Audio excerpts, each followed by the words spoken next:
Oi, pessoal. Boa tarde a todas e a todos. O tema do seminário que nós vamos apresentar hoje é estrongiloidíase. O grupo é formado pelo Pablo, pela Sofia e eu, Luan. O Strongyloides stercoralis é um parasita que foi descoberto em 1876 por Louis Normand, um médico do Hospital Naval em Toulon, na França. O helminto foi encontrado nas fezes de soldados franceses que retornavam do Vietnã, que também é conhecido como Conchichina. Por essa razão, no passado, a doença era conhecida como diarreia da Conchinchina. Strongyloides stercoralis é um nematóide intestinal de grande importância por ser um dos únicos enteroparasitos que pode proliferar no hospedeiro, produzindo autoinfecção. Dessa forma, a estrongiloidíase pode persistir por décadas, sem a necessidade de uma nova exposição à infecção exógena. Embora a maioria das pessoas infectadas sejam oligo ou assintomáticas, em condições especiais de imunossupressão, a autoinfecção pode aumentar e induzir formas graves e disseminadas da doença.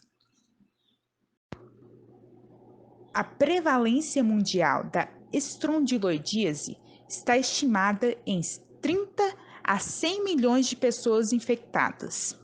No Brasil, a prevalência observada ou estimada da infecção é muito variável, com regiões de baixa, com os níveis abaixo de 1%, média, com os níveis entre 1 a 5%, e alta endemicidade, com os níveis acima de 5%.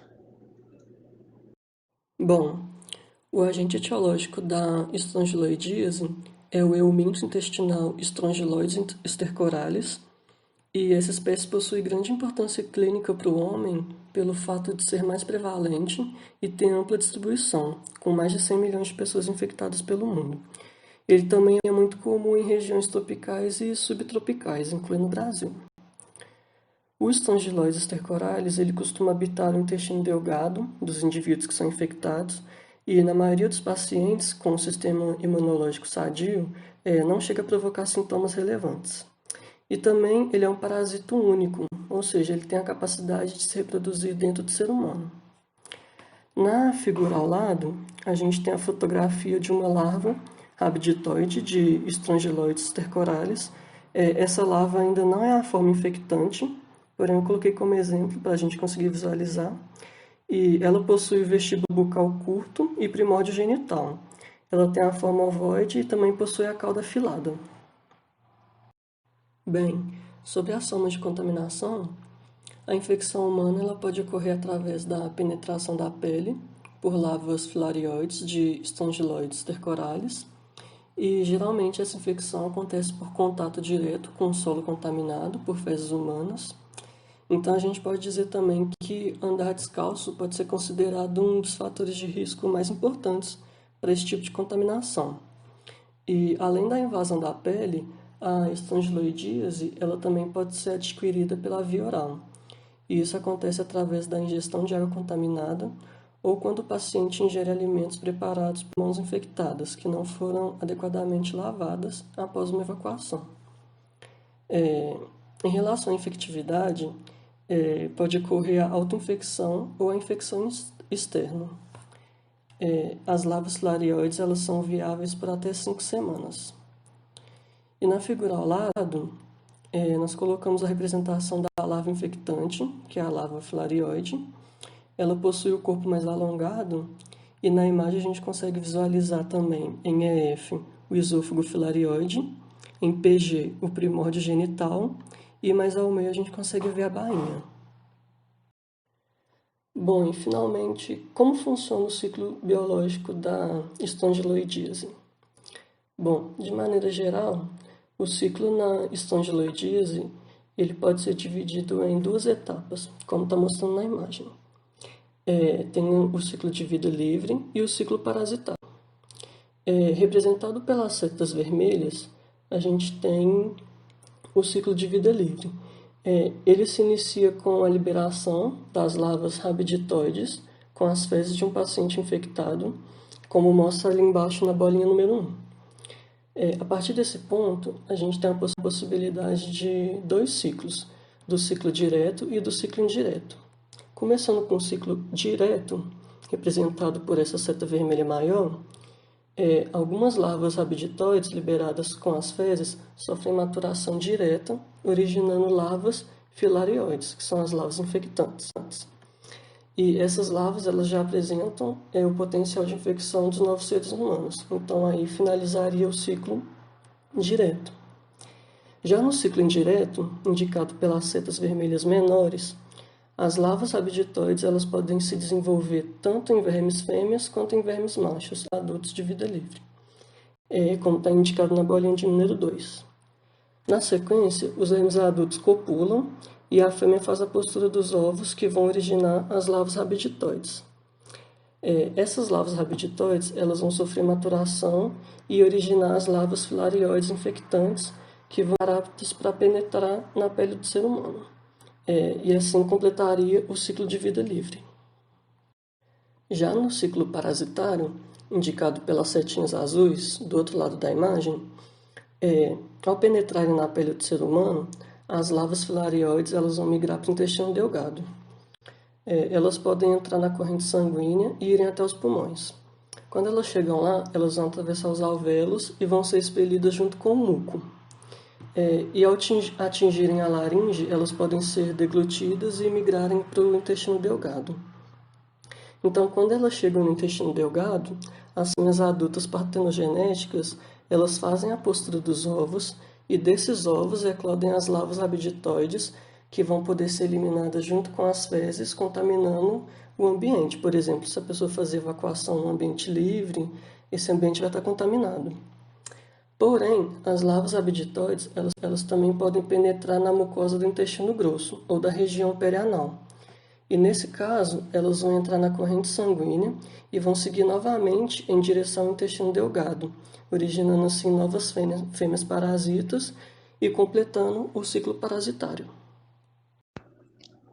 Essa parasitose intestinal, na grande maioria dos casos, é assintomática ou oligossintomática. Nas formas sintomáticas, ela pode levar a manifestações dermatológicas, pulmonares e ou intestinais. As lesões dermatológicas, elas são secundárias à penetração das larvas no tegumento. E elas podem ser urticariformes, maculopapulares, serpiginosas e ou linear pruriginosa migratória. Dentre as alterações pulmonares, é possível ter tosse seca, dispneia ou bronquioespasmo e edema pulmonar, que cursa com eosinofilia sanguínea elevada. A sintomatologia intestinal pode ser de média ou grande intensidade, como, por exemplo, distensão abdominal, flatulência, dor em cólica ou em queimação em epigastro, anorexia, náusea, vômitos, diarreia secretora ou esteatorreia e desnutrição proteico-calórica. Nos casos de hiperinfecção, pode-se observar o quadro grave, manifestado por febre, dor abdominal, anorexia, náuseas, vômitos e diarreia, além das manifestações pulmonares já citadas, podendo inclusive, em alguns casos, cursar em hemoptise e angústia respiratória. Nos pacientes com imunossupressão, a doença pode atingir altos índices de mortalidade em virtude da disseminação do parasito para múltiplos órgãos e sepse secundária a bactérias intestinais. Bom, o diagnóstico para estrogilodíase a identificação das larvas por exames microscópicos das amostras, como os fezes ou aspirado duodenal, e, em indivíduos com a síndrome de hiperinfecção, lavagens brônquias, escarro ou outros líquidos fisiológicos. Nós também temos outro diagnóstico que pode ser feito pelo imunoensaio enzimático para anticorpos ou testes imunológicos. Exame microscópicos de uma única amostra de fezes detecta larva com cerca de 25% das infecções por estrogiloides não complicadas. Exame repetido das amostras de fezes concentrada aumenta a sensibilidade, então recomenda-se no mínimo de 3 até 7 amostras de fezes. Métodos especializados de exames de fezes aumentam a sensibilidade do diagnóstico. Aspiração endoscópica do intestino delgado ou biópsia das lesões duodenais ou jejunais suspeitas pode ser positivas em infecções de baixo nível. Na síndrome de hiperinfecção, pode ser detectada larvas filariformes nas fezes, no conteúdo duodenal, no escarro e no lavado brônquio, e, com menos frequência, no líquor, na urina ou nos líquidos pleural acítico. Também pode ser visto na biópsia do tecido pulmonar ou tecido de outros órgãos, ou tecido de outros órgãos. Radiografias de tórax podem mostrar infiltrados intersticiais difusos, obtendo uma consolidação ou abscesso. Diversos testes imunodiagnósticos estão disponíveis para identificar anticorpos anti-estrogiloides no soro. O imunoensaio enzimático, o EIA, é recomendado por causa da sua maior sensibilidade. A gente também tem outros tipos de diagnóstico, como os métodos de PCR para diagnóstico para a espécie Stercoralis, que estão sendo desenvolvidos, e o diagnóstico quando há a presença de eosinofilia, que é o aumento de eosinófilos no organismo, que está frequentemente presente, mas pode ser suprimida por fármacos como corticoides ou agentes quimioterápicos citotóxicos. Para o tratamento da estrogiloidíase, nós temos dois tipos de fármacos, a ivermectina, e alternativamente ao albendazol. Porém, a taxa de cura ela é mais alta com a ivermectina do que quando a gente utiliza-se do albendazol para os pacientes que têm essa doença. Bom, os pacientes imunocomprometidos exigem terapias prolongadas até que o escarro ou fezes, ou os dois, permaneçam negativos por 2 semanas. Às vezes, são necessários cursos repetidos de tratamento. Em pacientes graves que não conseguem tomar fármacos orais, foram usados preparações retais da ivermectina ou formulações subcutâneas da ivermectina. Na profilaxia, como em muitas outras doenças parasitárias, a gente tem que manter alguns cuidados, como a higiene pessoal, igual, por exemplo, quando a pessoa que está parasitada pratica uma higiene pessoal adequada, ela evita o aumento do grau de parasitemia e, se fizer o tratamento, pode alcançar a cura.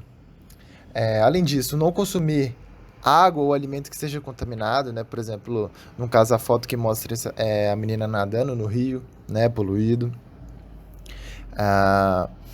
Saneamento básico, que é importantíssimo, como sempre, é importante nas doenças parasitárias. Evitar andar descalço, principalmente em regiões que têm um número de endemismo alto da doença. E, além disso, o tratamento dos pacientes que estão parasitados. Bom, aqui estão as referências bibliográficas que nós utilizamos no nosso seminário. E nós gostaríamos de agradecer a todos pela atenção. Muito obrigado.